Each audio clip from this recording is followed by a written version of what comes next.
Hi, everyone. I hope this message finds you well.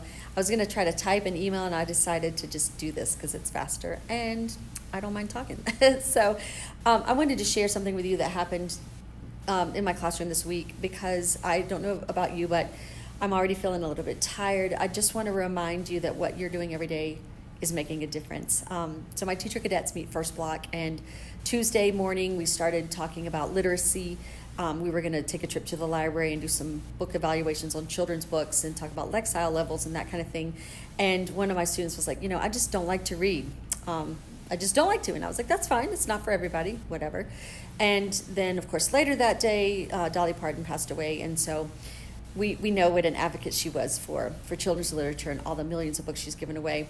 And so we came back in Wednesday morning and teacher cadets, and we were all very sad. Everyone was weepy a little bit because of Dolly, but then my student raised her hand. She was like, after we had that discussion yesterday about reading, she said, I went home and she's like, I was going to watch TV, and she teared up. And I was like, oh, this is not going to be good. And she said, I put everything away and I got my book and I sat down and I read. And she said, I never want to take for granted that I know how to read.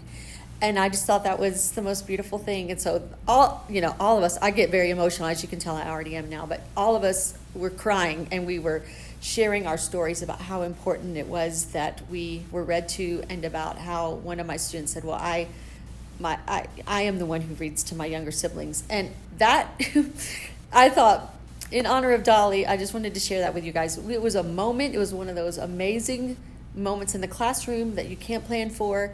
And I just thought it was such a beautiful story. And just keep doing what you're doing because it matters. And these kids are listening and they're watching us and they're taking their lead from us. So I hope you have a great weekend. And we miss you, Dolly. And thank you for putting love out and goodness out into the world. And I hope that we continue to do the same. Have a great weekend.